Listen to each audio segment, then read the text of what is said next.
Hey y'all, welcome back to my channel. My name is Carrie, and today I'm going to take a deep dive into the long-tail cast-on.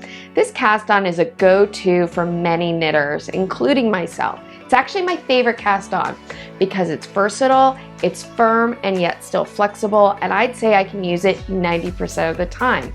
Also, the long-tail cast-on is the basis for several other cast-ons. So if you have a really great understanding of this method, that's gonna really set you up to learn more advanced cast-on techniques like the German twist. So whether you're a new knitter or a more experienced knitter, take a deep breath because you're gonna find out everything there is to know about the long-tail cast-on, or at least everything I know about the long-tail cast-on.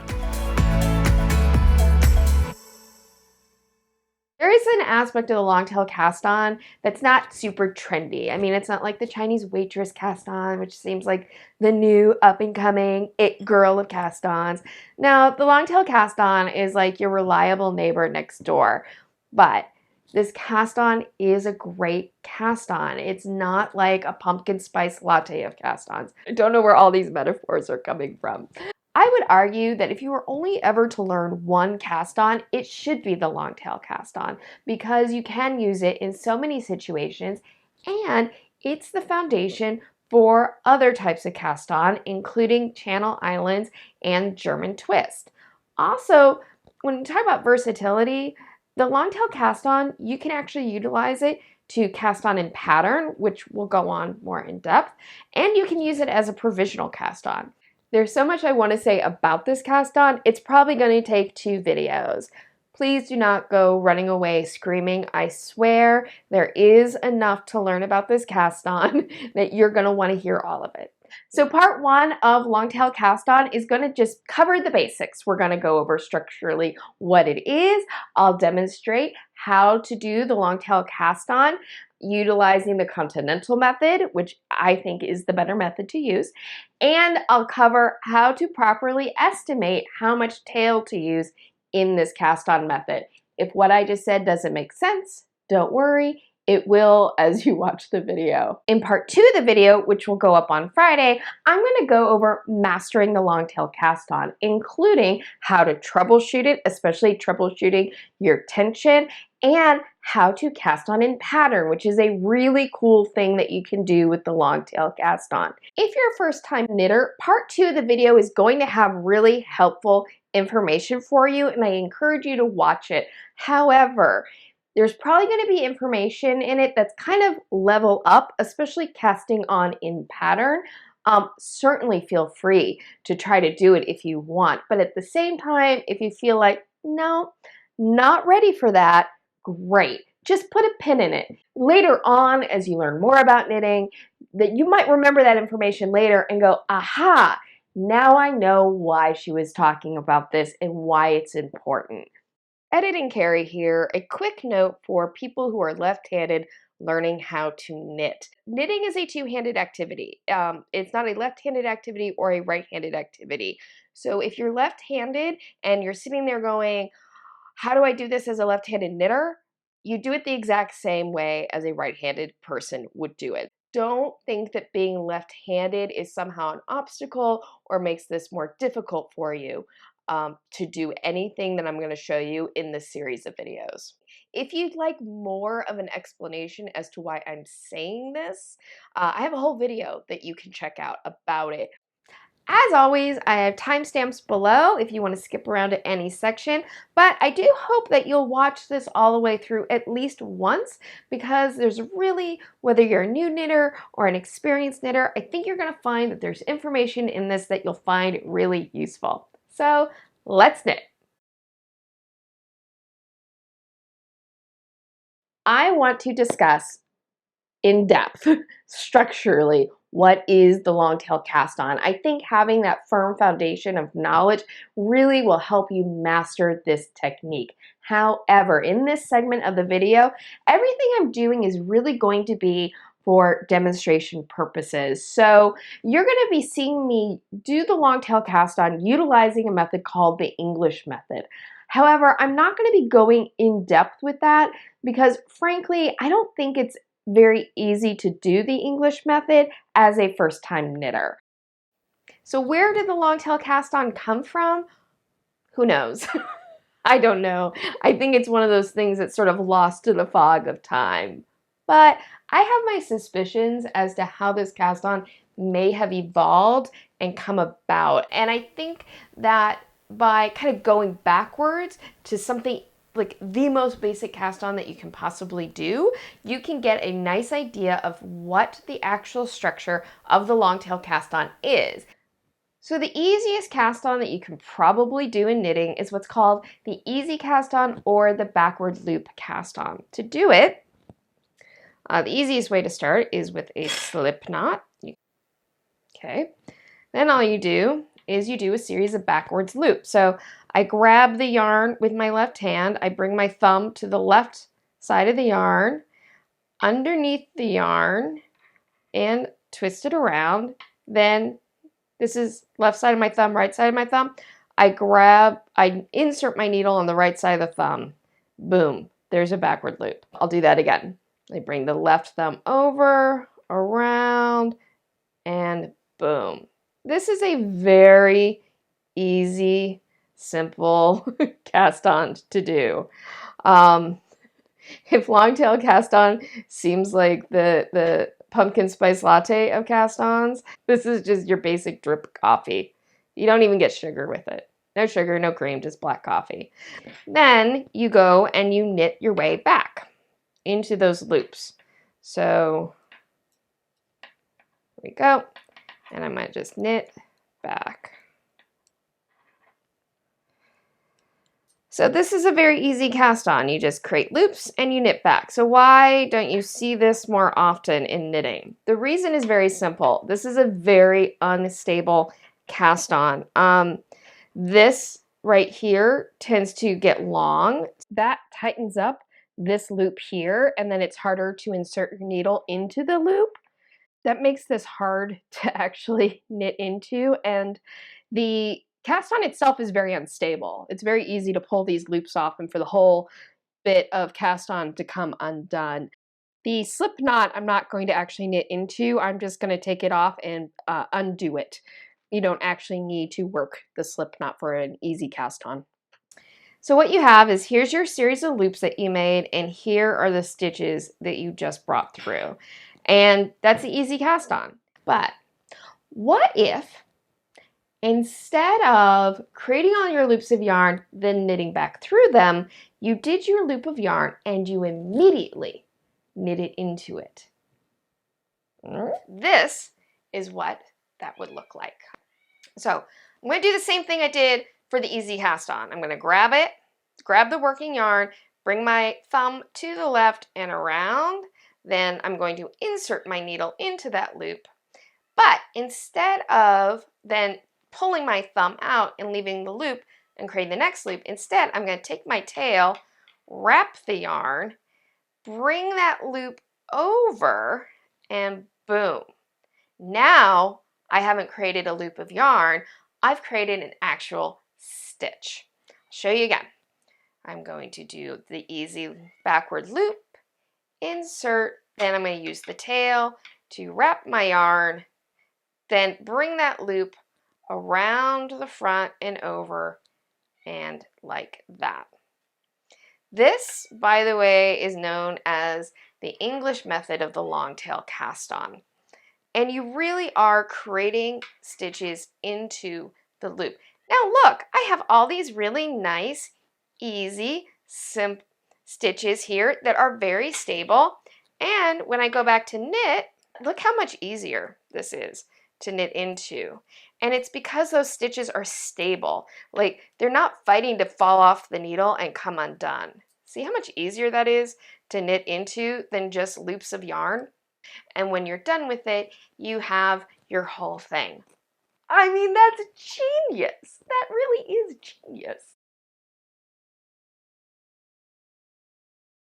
The Continental method structurally is the exact same as the English method. The difference is really just how you are holding your yarn, and that's pretty much it. It's still a loop of yarn that you're creating and then knitting into immediately. So to do this, I'm going to start with a slip knot. Something to always remember, For long tail cast on, that slip knot actually counts as your first stitch. Unlike with the easy cast on where you can pull that slip knot out and not work it, the slip knot is actually the first stitch. Now for this, my tail is to my left and the ball of yarn is to the right. So you're creating your loops of yarn off of the tail and you're using your working yarn to knit into that stitch. To do this, I'm going to take my left hand and I'm going to grasp the 2 strands of yarn with my back 3 fingers. Then I'm going to insert my forefinger and my thumb in between those 2 strands and create a triangle. This is called the slingshot position, and this is a very common position to start cast-ons, but I have no loops of yarn. What do I do next? Very simple. I'm going to just take my needle and I'm going to bring it down and to the right. Now, notice I actually have 2 loops of yarn. I have a loop of yarn coming off my thumb and I have a loop of yarn coming off my forefinger. And there's 4 strands of yarn. Strand 1 is to the left of my thumb. Strand 2 is to the right of my thumb. Strand 3 is to the left of my forefinger. And strand 4 is to the right of my forefinger. It's the farthest one away from me. What I'm going to do is I'm going to work this loop of yarn and this strand right here, strand 3, is my working yarn. So take my needle, bring it to the left of my thumb, underneath strand 1, so that now my needle is in between strand 1 and strand 2. It's in that loop of yarn off my thumb. I'm then going to take my needle and reach across to the right side of strand 3, which is my working yarn, and I'm just going to bring my needle underneath it. Okay? Now I'm going to take my needle and I'm going to bring it back down the loop of yarn off my thumb, which is going to drag that working yarn through and create my stitch. So there's the new stitch on my needle. Then I just take my left thumb out of the loop. I'm going to bring my left thumb back in between the 2 strands and tighten.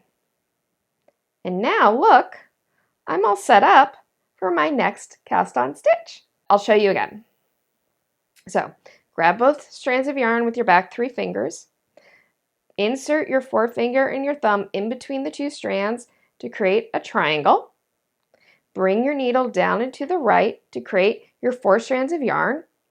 And you have your loop of yarn here on your left finger. Bring the needle to the bring the needle to the left of your thumb underneath strand 1. Now your needle is in between strands 1 and 2, which is creating that backward loop. Reach your needle to the right of strand 3 and underneath. Okay, so now this strand is wrapped around your needle. Bring it back down through that loop of yarn on your thumb. Remove your thumb. Bring your thumb back inside between the 2 strands of yarn and tighten. There it is. Really easy. One more time. Bring needle to the left underneath strand 1. Now it's in between strands 1 and 2. Bring your needle to the right of strand 3 and underneath. Now your yarn is wrapped around your needle, back through the loop of yarn off your thumb. Remove your thumb. Bring the thumb back in between the 2 strands of yarn and pull apart to tighten. I slowed that all down a lot. Let me show you what it looks like when I start picking up some speed. You can see that because of the way my thumb goes back in between the 2 strands of yarn, it really sets up everything very nicely so that I just have this really nice continuous motion.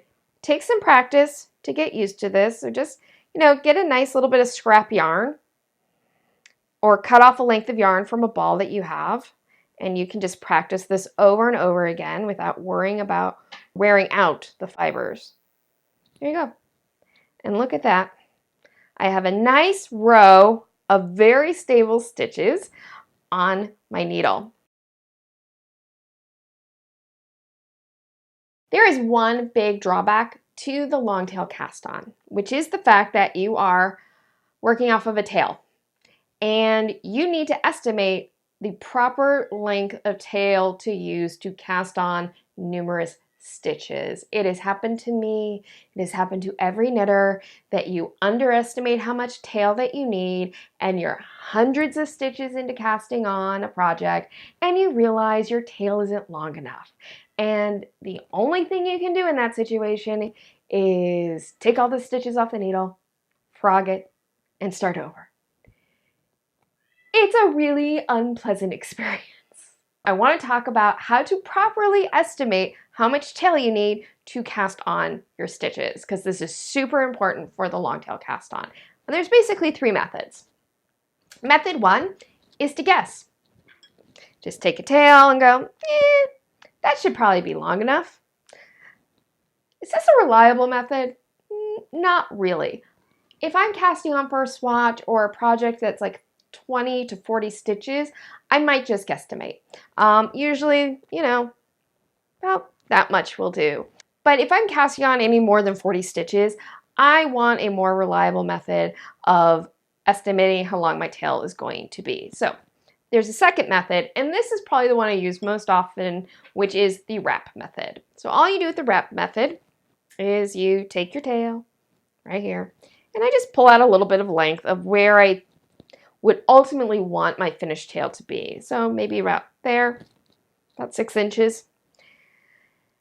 Bring my needle underneath, and I just wrap my yarn around the needle 10 to 20 times. If I'm doing hundreds of stitches, I'll wrap it 20 times. So let's see, 1, 2, 3, 4, 5, 6, 7, 8, 9, 10, 11, 12, 13, 14, 15, 16, 17, 18, 19, 20. Yay! So then I take this and I pull that length of yarn out, and I'm holding that tail there, right?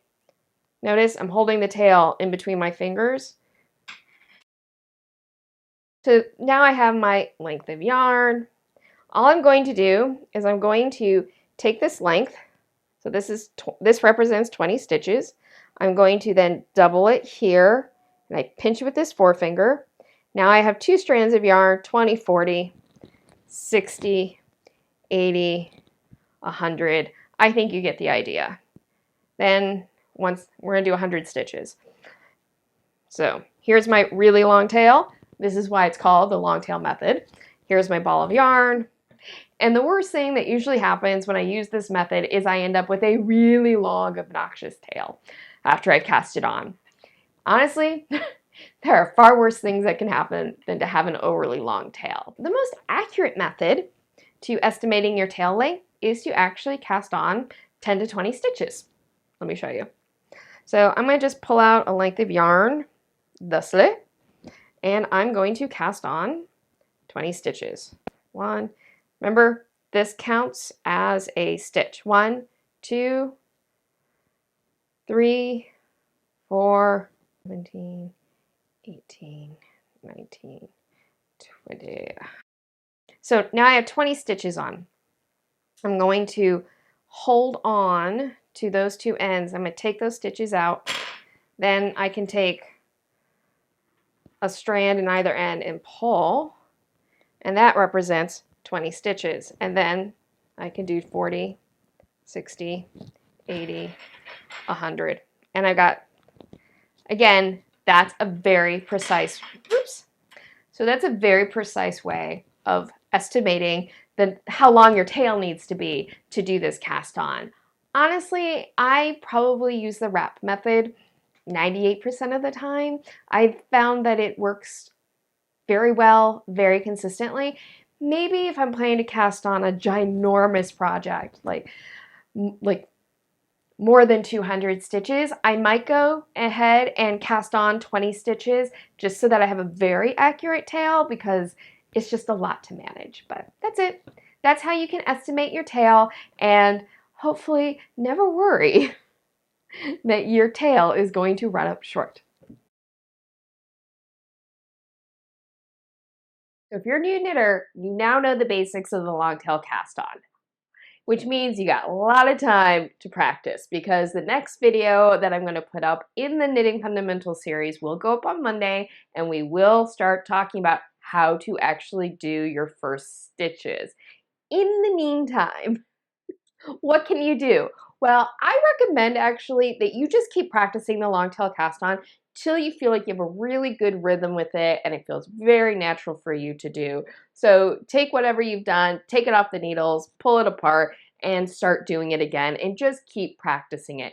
If you're like, hey, Carrie, kind of bored, feel like I've mastered that feeling, where's this next video? What can I do in the meantime? I'm gonna give you a little exercise that's going to help build up a little bit of muscle memory so you have this little bit of foundation before you learn how to do the knit stitch. When I teach you how to knit, I'm going to teach a method known as lever knitting. There's lots of ways that you can learn how to knit, and I'm going to get into that in the next video. But right now, I'm just going to say that I'm going to focus on my favorite way of knitting. If you'd like more information on that, I actually have a video about it. 2 videos about lever knitting that you can totally check out. The reason I'm focusing on lever knitting for first-time knitters is it's my favorite way of knitting. There's lots of videos out there if you want to learn another method, but I'm going to teach you my method.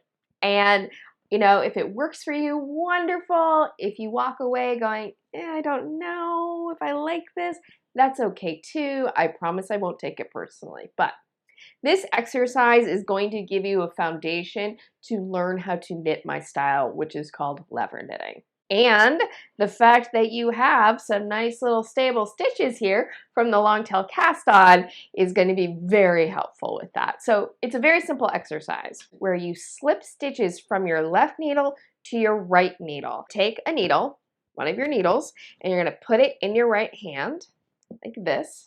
And this is called the pencil grip. So it's kind of like you're holding a pen. When you hold your needle this way, try not to hold it with a death grip. There's no need to tighten up on this. Just hold it gently, as if your needle were an egg that could easily break if you squeeze it too hard. The needle really is going to be balanced here in the crook of your thumb, and your thumb and your forefinger are acting more like guardrails. So just keep it nice and loose. You're probably going to hold it a little tightly at first because you're learning how to do this and it's going to feel incredibly awkward. Don't worry, most people feel incredibly awkward when they first learn how to knit. This is normal. You're building up new muscle memory. It just takes practice and persistence to become more comfortable with this. What we're going to do, position 1, we bring our left needle underneath the right needle. And now the tip of the right needle is sitting between stitch 1 and stitch 2. Keep the tips touching, by the way, okay? Then we're going to move the left needle away from yourself, around the front of the right needle, and back. This is position 2. The left needle is sitting on top of the right needle, and the right needle is through the stitch. Then you just pull your left needle out, and you've slipped the stitch. I'll show it again. Bring your left needle underneath the right needle. This is position 1. Your tip of your right needle sits between the stitch on the right and the stitch on the left. You're going to move your left needle away from you, around the tip of the right needle, and up. So now that your left needle is sitting on top of the right needle and the right needle is through the stitch, and then move that needle out. You've slipped the stitch. So that's it. Position 1, move it around to position 2, out. Position 1, move around to position 2, out. And this is slipping your stitches knitwise. It's a very simple exercise that you can do to start building up your muscle memory to learn how to knit. There it is, the basics foundation of the long tail cast on. I hope by the end of this video you now feel really confident that you understand what the long tail cast on is and how to do it.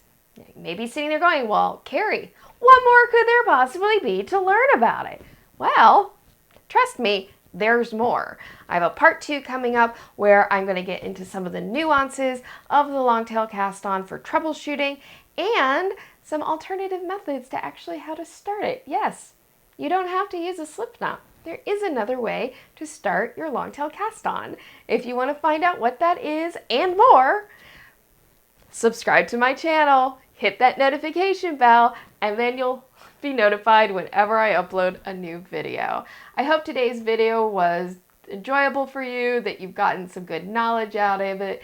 If you have, please give it a thumbs up and share it with your friends.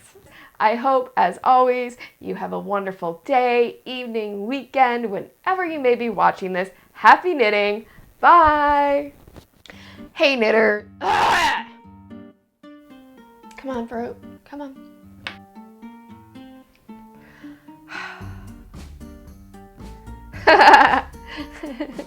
All of a sudden I blinked because I haven't been doing this in a while, but I'm not going to just show you how to do the cast on.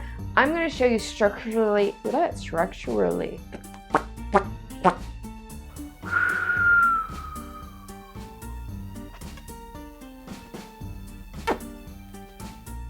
to start off, and the one I just demonstrated, damn it, fudge. Whew. Then I can take, oh shoot, I lost my wrap. This is a go-to method. Cast on, cast on, cast on, cast on, cast on.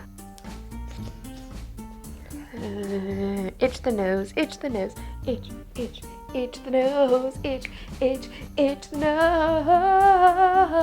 I got itch my nose.